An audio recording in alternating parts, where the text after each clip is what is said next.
السلام علیکم ورحمۃ اللہ تعالی وبرکاتہ۔ نحمده ونصلي ونسلم على رسوله الكريم اما بعد فاعوذ بالله من الشیطان الرجیم بسم اللہ الرحمن الرحیم ان اللہ وملائکته یصلون علی النبی یا ایھا الذین آمنوا صلوا علیہ وسلموا تسلیما اللهم صل على سيدنا ومولانا محمد معدن الجود والكرم وآله الكرام وابنه الكريم وبارك وسلم صلاة وسلاما عليك يا رسول الله صلی اللہ تعالی علیہ وسلم۔ عزیزان ملت اسلامیہ، سورہ فاتحہ کی ابتدا ہو چکی ہے۔ پچھلے درس میں ہم نے سورہ فاتحہ کی پہلی آیت یعنی الحمدللہ رب العالمین کی تفسیر سماعت کی، تو اس کا ترجمہ سماعت کرتے ہوئے آگے بڑھتے ہیں۔ الحمدللہ رب العالمین کا ترجمہ ہوتا ہے تمام تعریفیں اللہ کے لیے ہیں جو تمام جہانوں کا پالنے والا ہے۔ دوسری آیت کریمہ سورہ فاتحہ کی اللہ تبارک و تعالیٰ ارشاد فرماتا ہے الرحمن الرحیم، بہت مہربان رحمت والا، رحم فرمانے والا۔ رحمان اور رحیم اللہ تعالیٰ کے دو صفاتی نام ہیں۔ اللہ جو ہے یہ اسم جلالت، جو لفظ اللہ ہے، یہ اللہ تبارک و تعالیٰ کا ذاتی نام ہے، اور صفاتی نام کا مطلب کیا ہوتا ہے کہ خوبی اور کمال کو بیان کرنے والا نام۔ اور اللہ تبارک و تعالیٰ کی جتنی بھی صفتیں ہیں وہ سب خوبی والی اور کمال والی ہی صفتیں ہیں۔ انسان کی اگر کوئی صفت ہوتی ہے تو کبھی اچھی ہوتی، کبھی بری بھی ہوتی ہے۔ وہ انسان کی کوئی کیفیت اگر بتائے، کوئی لفظ ایسا ہو جو انسان کی حالت بتائے تو اس کو صفت کہا جاتا ہے۔ جیسے ایک انسان ہے جو لکھنے والا ہے، لکھنا جانتا ہے، تو اس کو کاتب کہا جاتا ہے عربی میں۔ کاتب کا مطلب ہوتا ہے لکھنے والا۔ تو جیسے زید ہے نام، اور اس کے ساتھ اگر کاتب لگا دیا جائے تو اس کا مطلب ہوتا ہے زید جس کی صفت ہے لکھنا، یعنی لکھنے والا زید۔ یہ کاتب یہ ایک اچھی صفت ہے، لیکن کبھی انسان کے ساتھ بری صفت بھی استعمال کی جاتی ہے۔ جیسے ایک کوئی شخص ہے جو بہت بڑا جاہل ہے اور کسی طرح کا کوئی علم نہیں رکھتا، کوئی معلومات نہیں رکھتا، تو اس کے نام کے ساتھ جاہل لگتا ہے، زید جاہل یا رجل جاہل۔ تو انسانوں کے اندر تو یہ ہو سکتا ہے کہ یہ جو صفتیں ہوتی ہیں وہ اچھی بھی ہو سکتی ہیں اور بری بھی ہو سکتی۔ صفاتی نام جو ہوتے ہیں یعنی کیفیت اور حالت بتانے والے جو نام ہوتے ہیں وہ اچھے بھی ہو سکتے ہیں اور برے بھی ہو سکتے ہیں، لیکن پروردگار عالم کے جو بھی صفاتی نام ہیں وہ سب خوبی والے اور کمال والے ہیں۔ تو یہ جو نام ہے رحمان اور رحیم، یہ اللہ تبارک و تعالیٰ کے دو صفاتی نام کہ اس میں اللہ تبارک و تعالیٰ کی صفت بیان کی گئی۔ ایک صفت ہے مہربان ہونا اور دوسری صفت ہے رحم فرمانے والا ہونا۔ یہ دو صفتیں ان دو ناموں کے اندر بیان کی گئی ہے۔ تو یہ دو صفاتی نام ہیں۔ رحمان کا معنی ہے نعمتیں عطا کرنے والی وہ ذات جو بہت زیادہ رحمت فرمائے، اور رحیم کا معنی ہے بہت رحم فرمانے والا۔ دیکھیے رحمان کے اندر مبالغہ ہے۔ رحیم کا مطلب ہے رحم کرنے والا، اور رحمان کا مطلب ہے نعمت عطا کر کے رحم کرنے والا، نعمت بھی دینے والی ذات اور اس کے ساتھ نعمت دے کر رحم فرمانے والی اور مہربانی کرنے والی ذات۔ تو رحیم سے زیادہ رحمان کے اندر مبالغہ پایا جاتا ہے۔ بہرحال دونوں صفتیں یہ اللہ تبارک و تعالیٰ کی ہے۔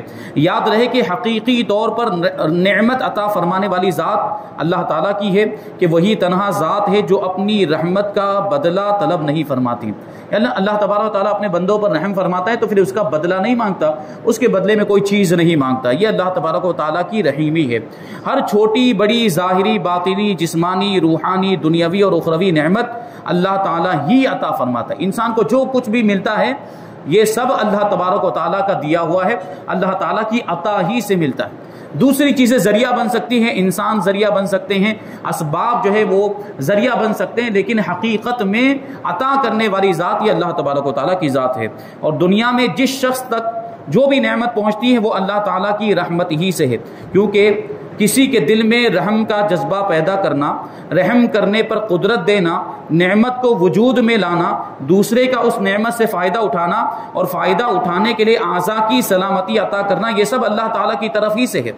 ظاہر سی بات ہے ایک آدمی دوسرے آدمی پر رحم کرے گا، ایک آدمی دوسرے آدمی پر مہربانی کرے گا، تو جو مہربانی کرنے والا ہے اس کے دل میں مہربانی کا جذبہ کون پیدا کرتا ہے؟ اللہ تبارک و تعالیٰ پیدا فرماتا ہے، اور پھر یہ نعمت دوسرے تک پہنچتی، سامنے والے تک پہنچتی ہے، اور یہ نعمت وجود میں آتی ہے، اس کو وجود میں لانے والی ذات بھی اللہ تبارک و تعالیٰ ہی ہے، اور اس سے سامنے والا فائدہ اٹھاتا ہے۔ تو یہ فائدہ اٹھانے کی جو کیفیت پیدا ہوئی ہے یہ بھی اللہ تبارک و تعالیٰ کے پیدا کرنے سے ہے، اور پھر جو اعضاء ہیں، جن اعضاء کے ذریعے سے وہ فائدہ اٹھائے گا، وہ اعضاء بھی تو اللہ تبارک و تعالیٰ نے بنائے ہیں۔ تو یہ اللہ تبارک و تعالیٰ کی ہی ذات ہے کہ اللہ تبارک و تعالیٰ نعمت عطا فرماتا ہے، حقیقت میں نعمت عطا کرنے والی ذات اللہ تبارک و تعالیٰ کی ہے۔ حضرت ابو عبداللہ محمد بن احمد قرطبی رحمۃ اللہ تعالیٰ علیہ فرماتے ہیں، اللہ تعالیٰ نے رب العالمین کے بعد اپنے دو اوصاف رحمان اور رحیم بیان فرمائے، کیونکہ اس سے پہلے والی آیت میں کیا آیا؟ الحمدللہ رب العالمین، کہ تمام تعریف اللہ کے لیے جو سارے جہانوں کا پالنے والا ہے۔ رب العالمین کا مطلب کیا؟ سارے جہانوں کا پالنے والا، سارے جہانوں کو پیدا کرنے والا، اور سارے جہانوں کا خالق ہے۔ تو یہ رب العالمین ایک صفت یہ اللہ تبارک و تعالیٰ نے پہلے والی آیت کریمہ میں بیان کی، پھر بعد والی آیت کریمہ میں یہ دو صفاتی نام ذکر کیے، رحمان اور رحیم۔ تو اس کا مطلب کیا ہوا؟ ان دونوں میں جوڑ کیسے پیدا ہوتا ہے، ان دونوں میں تعلق کیسے پیدا ہوتا ہے، اور اس میں حکمت کیا ہے کہ پہلے رب العالمین ذکر کیا پھر رحمان اور رحیم ذکر کیا، اس پر ہمیں غور کرنا ہے۔ کیونکہ رب العالمین کو جب ہم دیکھیں اور رب العالمین کے معنی میں غور کریں تو اس کا مطلب جب ہم سنتے ہیں رب العالمین کا یہ مطلب ہوتا ہے کہ سارے جہانوں کا پالنے والا، اور سارے جہانوں کو پیدا کرنے والا، ساری مخلوقات کو پیدا کرنے والا، پوری کائنات کو پیدا کرنے والا۔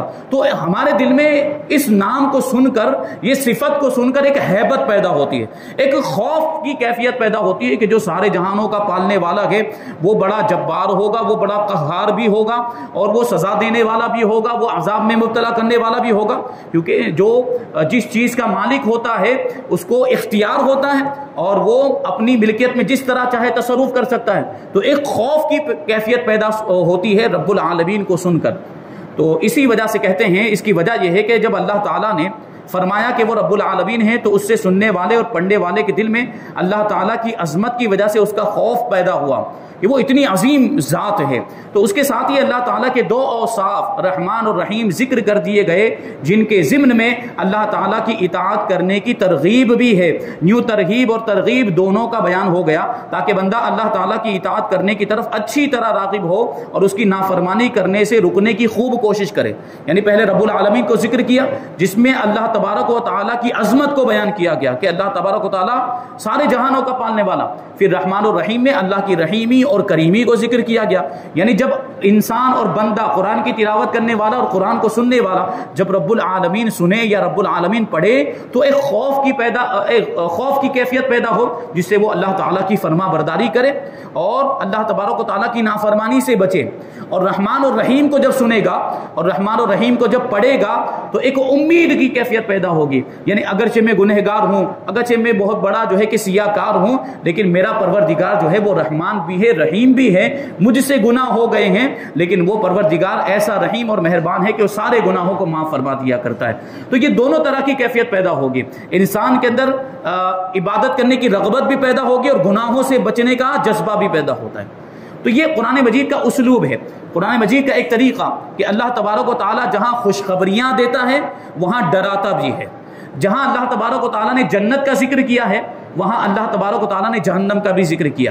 جہاں اللہ تبارک و تعالیٰ نے ثواب اور نعمتوں کا ذکر کیا وہاں اللہ تبارک و تعالیٰ نے سزاؤں کا بھی ذکر کیا ہے، وہاں اللہ تبارک و تعالیٰ نے عذاب کا بھی ذکر کیا ہے، تاکہ یہ دونوں طرح کی کیفیت۔ اور یہ دیکھیے انسان کی نفسیات کے بھی مطابق ہے، اگر ایک ہی چیز بیان کر دی جائے تو انسان ایک ہی چیز کو لیتے ہوئے چلا جائے تو دوسری چیز سے بالکل ناواقف ہوتا ہے اور اس کی وجہ سے کبھی کبھی وہ غلط راہ پر چلا جاتا ہے۔ کہ اگر دیکھیں مثال کے طور پر صرف خوشخبریاں ہی بیان کی جاتی، صرف جنت کی بشارتیں دی جاتی اور صرف نعمتوں کا ذکر ہوتا، صرف ثواب ہی کا ذکر ہوتا تو انسان سوچتا کہ اب عبادت کرنے کی کیا ضرورت ہے، اب نیک کام کرنے کی کیا ضرورت ہے۔ لیکن اللہ تبارک و تعالیٰ نے ساتھ ہی ساتھ عذاب کا بھی ذکر کیا، سزا کا بھی ذکر کیا، تو انسان ایک طرف یہ سوچتا ہے کہ نیک اعمال کرنے پر جنت ملے گی تو برے کام کرنے پر جہنم میں سزا بھی ملے گی۔ یہ دونوں طرح کی کیفیتیں، اس کو کہا جاتا ہے ترغیب اور ترہیب، رغبت دلانا اور ڈر پیدا کرنا۔ تو یہ دونوں چیزیں قرآن مجید میں اور مقامات پر اللہ تعالیٰ کی رحمت اور اس کے عذاب دونوں کو واضح طور پر ایک ساتھ ذکر کیا گیا ہے مختلف جگہوں پر۔ ایک مقام پہ اللہ تعالیٰ ارشاد فرماتا ہے نبی عبادی انی انا الغفور الرحیم وان عذابی هو العذاب العلیم، کہ میرے بندوں کو خبر دو کہ بے شک میں ہی بخشنے والا مہربان ہوں اور بے شک میرا ہی عذاب دردناک عذاب ہے۔ دیکھو ابھی اس آیت کریمہ کے اندر دونوں چیزوں کا ذکر ہوا، اللہ تبارک و تعالیٰ کی بخشش کا بھی ذکر ہوا، اللہ تبارک و تعالیٰ کے رحم فرمانے کا بھی ذکر ہوا، اور اسی کے ساتھ اللہ تبارک و تعالیٰ نے اپنے عذاب کا بھی ذکر کیا کہ اللہ کا عذاب یہ دردناک عذاب ہے۔ دونوں چیزوں کو ساتھ میں ذکر کیا، اپنی رحمت کو بھی ذکر کیا اور اپنے عذاب کو بھی ذکر کیا، تاکہ دونوں کیفیتوں کو بندہ جو ہے وہ ساتھ میں لے کر چلے۔ اور مقام پہ ارشاد فرمایا غافر الذنب وقابل التوب شدید العقاب ذی الطول لا الہ الا هو الیہ المصیر، گناہ بخشنے والا اور توبہ قبول کرنے والا، سخت عذاب دینے والا اور بڑے انعام عطا فرمانے والا ہے، اس کے سوا کوئی معبود نہیں اور اسی کی طرف پھرنا ہے۔ اب دیکھیں یہاں پر بھی گناہ کو بخشنا اور توبہ کو قبول کرنا یہ جو ہے کہ امید دلانے والی صفتیں ہیں، لیکن سخت عذاب دینے والا ہے یہ جو صفت ہے یہ ڈر پیدا کرنے والی صفت ہے۔ تو دونوں چیزوں کو ساتھ میں بیان کیا تاکہ توازن اور بیلنس قائم رہے۔ نیز حضرت ابو ہریرہ رضی اللہ تعالیٰ عنہ سے روایت ہے کہ رسول پاک صلی اللہ علیہ وسلم نے ارشاد فرمایا اگر مومن جان لیتا کہ اللہ تعالیٰ کے پاس کتنا عذاب ہے تو کوئی بھی اس کی جنت کی امید نہ رکھتا، اور اگر کافر جان لیتا کہ اللہ تعالیٰ کے پاس کتنی رحمت ہے تو اس کی جنت سے کوئی بھی نا امید نہ ہوتا۔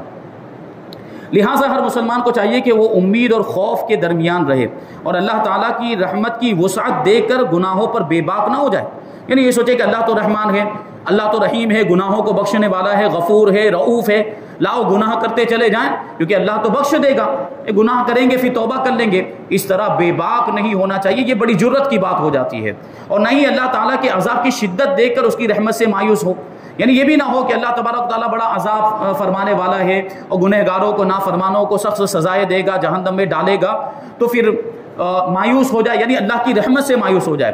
تو دونوں طرح کی کیفیتیں ہونی چاہیے، امید بھی ہونی چاہیے اور خوف بھی ہونا چاہیے۔ اللہ تعالیٰ کے علاوہ کسی اور کو رحمان کہنا جائز نہیں۔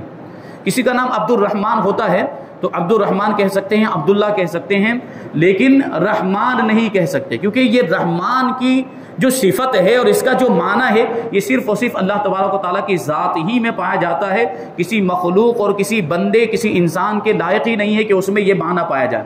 اس لیے کسی کا نام رحمان ڈائریکٹ رحمان نہیں رکھ سکتے، عبد الرحمن رکھ سکتے ہیں، اور کسی کا نام عبد الرحمن ہو تو اس کو رحمان کہہ کر نہیں پکار سکتے۔ اسی طرح عبداللہ اگر کسی کا نام ہو تو وہ تو ظاہر سی بات ہے کوئی عبداللہ کو اللہ کہہ کر نہیں پکارتا ہے۔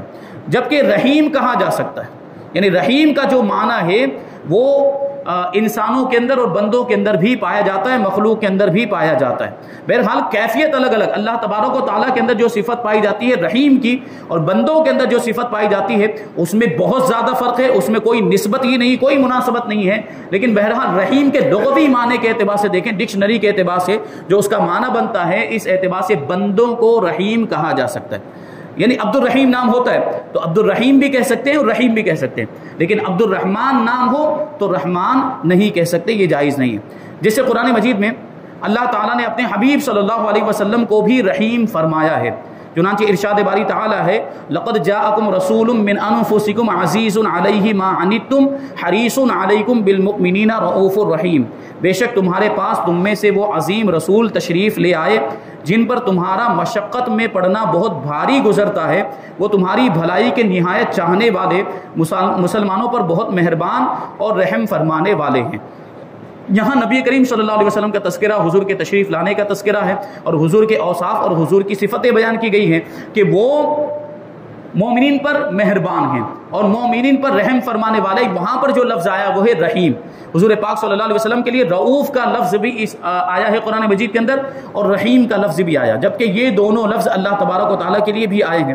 اس کا مطلب یہ ہے کہ کچھ صفاتی نام اللہ تبارک و تعالیٰ کے ایسے ہیں جن کا اطلاق بندوں پر ہو سکتا ہے، یعنی بندوں کو بھی اس نام سے پکارا جا سکتا ہے، جیسے سمیع اور بصیر، یہ اللہ تبارک و تعالیٰ کی صفاتی نام ہے، سننے والا اور دیکھنے والا۔ اور انسان بھی تو سننے والا اور دیکھنے والا ہے۔ یہ الگ بات ہے کہ اللہ تبارک و تعالیٰ کے سننے کا معاملہ اور بندوں اور مخلوقات کے سننے کی کیفیت، اس میں بہت زیادہ فرق ہے، کوئی مناسبت نہیں ہے، لیکن بہرحال یہ سننا اور دیکھنا بندوں میں بھی پایا جاتا ہے، اس لیے کچھ نام ایسے ہوتے ہیں جو بندوں کے لیے بھی استعمال کیے جا سکتے ہیں۔ آگے آیت نمبر 3 میں اللہ تبارک و تعالیٰ ارشاد فرماتا ہے مالک یوم الدین، جزا کے دن کا مالک۔ جزا کا مطلب ہوتا ہے بدلہ، اور یہاں بدلے سے مراد کیا ہے؟ اعمال کا بدلہ۔ انسان جو بھی دنیا کے اندر اعمال کرتا ہے، یہ دنیا جو ہے وہ دارالعمل ہے، یعنی عمل کرنے کی جگہ ہے۔ یہاں پر جو کچھ بھی عمل کیے ہوئے ہوں گے انسانوں نے، ان سارے اعمال کا بدلہ قیامت کے دن ملے گا۔ اگر اچھا کام کیا ہوگا تو اچھا بدلہ ملے گا، یعنی ثواب ملے گا، اور اگر برا کام کیا ہوگا تو برا بدلہ ملے گا، یعنی عذاب ملے گا۔ تو یہ جو بدلہ ملے گا وہ قیامت کے دن ملے گا، اس لیے قیامت کے دن کو کیا کہا جاتا ہے؟ بدلے کا دن، جزا کا دن کہا جاتا ہے، اور اس دن کا مالک کون ہے؟ اللہ تبارک و تعالی۔ اسی لیے کہتے ہیں مالک یوم الدین، روز جزا کا مالک۔ جزا کے دن سے مراد قیامت کا دن ہے کہ اس دن نیک اعمال کرنے والے مسلمانوں کو ثواب ملے گا اور گنہگاروں اور کافروں کو سزا ملے گی، جبکہ مالک اسے کہتے ہیں جو اپنی ملکیت میں موجود چیزوں میں جیسے چاہے تصرف کرے۔ جیسے ہم دنیا کے اعتبار سے کہنے، اگر انسان کسی چیز کا مالک ہوتا ہے، جیسے میں مثال کے طور پر میں اپنے موبائل کا مالک ہوں، تو میں اپنے موبائل میں جس طرح چاہے تصرف کر سکتا ہوں، جس طرح چاہے رد و بدل کر سکتا ہوں، مجھے اختیار ہے کہ میں اپنے موبائل کو جس طرح چاہے استعمال کروں۔ میں چاہوں تو اس کو توڑ دوں، میں چاہوں تو اس کو بیچ دوں، میں چاہوں تو کسی کو دے دوں، تحفے میں دے دوں۔ تو مالک جو ہوتا ہے وہ اپنی ملکیت کی چیز کا پورا اختیار رکھتا ہے، تو پروردگار عالم بھی مالک ہے، تو وہ اپنی ملکیت کی چیزوں میں جیسے چاہے تصرف فرمائے۔ اللہ تعالیٰ اگرچہ دنیا اور آخرت دونوں کا مالک ہے، یہاں کیا فرمایا گیا؟ قیامت کے دن کا مالک، روز جزا کا مالک۔ تو اس کا مطلب یہ نہیں کہ اللہ تبارک و تعالیٰ قیامت کے دن کا مالک ہے، دنیا کا مالک نہیں ہے، بلکہ اللہ تبارک و تعالیٰ دنیا اور آخرت دونوں کا مالک ہے، لیکن یہاں قیامت کے دن کو بطور خاص اس لیے ذکر کیا تاکہ اس دن کی اہمیت دل میں بیٹھے کہ وہ دن جو ہوگا وہ بڑا ہی خطرناک دن ہوگا، جس میں نفسی کا عالم ہوگا، اعمال کا حساب دینا ہوگا۔ یہ سنے جب بندہ مالک یوم الدین تو اس کے دل میں اس دن کا تصور آئے کہ اس دن اپنے اعمال کا بدلہ دینا ہے، حساب دینا ہے، بدلہ حاصل ہوگا اس دن۔ تو اہمیت بتانے کے لیے نہیں، اس دنیا کے مقابلے میں آخرت میں اللہ تعالیٰ کے مالک ہونے کا ظہور زیادہ ہوگا، کیونکہ اس دن کسی کے پاس ظاہری سلطنت بھی نہیں ہوگی، کیونکہ دنیا میں تو ظاہری بادشاہ ہوتے ہیں، دنیا میں جو مجازی بادشاہ اللہ تبارک و تعالیٰ کی عطا سے جو سلطان اور بادشاہ بنتے ہیں یہ دنیا میں ہوتے ہیں، وہاں تو یہ ساری بادشاہت بھی ختم ہو جائے گی۔ جو دنیا میں بڑے بڑے بادشاہ کہلا رہے ہوں گے وہ بھی وہاں فقیروں کی طرح حاضر ہوں گے، غریبوں کی طرح حاضر ہوں گے، نیکیاں مانگ رہے ہوں گے، ان کی بھی یہ کیفیت ہوگی، یعنی وہاں تو یہ ظاہری بادشاہت اور سلطنت بھی ختم ہو جائے گی، اور اس وقت اگر کسی کی حکومت ہوگی تو وہ پروردگار عالم کی حکومت ہوگی۔ جو اللہ تعالیٰ نے دنیا میں جو حکومت لوگوں کو عطا فرمائی تھی وہ حکومت بھی وہاں پہ ختم ہو جائے گی، اس لیے یہاں پر خاص طور پر قیامت کے دن کی ملکیت کا ذکر اللہ تبارک و تعالیٰ نے فرمایا۔ اب آگے جو آیت کریمہ ہے وہ ہے ایاک نعبد و ایاک نستعین۔ اس کے ترجمے کو ہم سماعت کر لیتے ہیں، انشاءاللہ تبارک و تعالیٰ اس کی تفسیر کو آئندہ درس میں شامل کریں گے۔ ایاک نعبد و ایاک نستعین، اس کی ترجمہ ہوتا ہے کہ ہم تیری ہی عبادت کرتے ہیں اور تجھی سے مدد چاہتے ہیں۔ ایاک نعبد و ایاک نستعین کا معنی کیا ہوتا ہے؟ ہم تیری ہی عبادت کرتے ہیں اور تجھی سے مدد چاہتے ہیں۔ اب ظاہر سی بات ہے آگے دعا آنے والی ہے، اہدنا الصراط المستقیم، اے پروردگار ہمیں سیدھا راستہ چلا۔ تو یہاں اللہ تبارک و تعالیٰ دعا کرنے کا طریقہ ہمیں بتا رہا ہے کہ جب دعا کرنی ہو تو اس سے پہلے جس سے ہم دعا کریں، یعنی جو ہمارا پروردگار ہے، جو ہمارا معبود ہے، پہلے اس کے سامنے ہمیں اپنی جو ہے کہ ضرورتوں کو پیش کرنا ہے، اور ظاہر سی بات ہے اللہ تبارک و تعالیٰ کی ذات اور اس کی جو ہے کہ خوبیوں کو بیان کرنا ہے، اللہ تبارک و تعالیٰ کی عظمت کو بیان کرنا ہے، اور اس کے سامنے اپنی محتاجی کا ذکر کرنا ہے کہ ہم تیرے کتنے محتاج ہیں۔ پھر دعا کریں تو وہ دعا کی مقبولیت کی امید زیادہ ہو جاتی ہے۔ تو انشاءاللہ تبارک و تعالیٰ اس آیت کریمہ کی تفسیر کو ہم آگے شامل کریں گے۔ اللہ تبارک و تعالیٰ کی بارگاہ میں دعا ہے کہ جو کچھ بھی بیان ہوا اس پر ہم سب کو عمل کرنے کی توفیق عطا فرمائے، اور نور قرآن سے ہم سب کے دلوں کو روشن اور منور فرمائے، اور اس درس میں پابندی کے ساتھ ہمیں بھی شریک ہونے کی توفیق عطا فرمائے، دوست و احباب اور رشتہ داروں کو بھی لانے کی توفیق عطا فرمائے۔ وما علینا الا البلاغ۔ السلام علیکم۔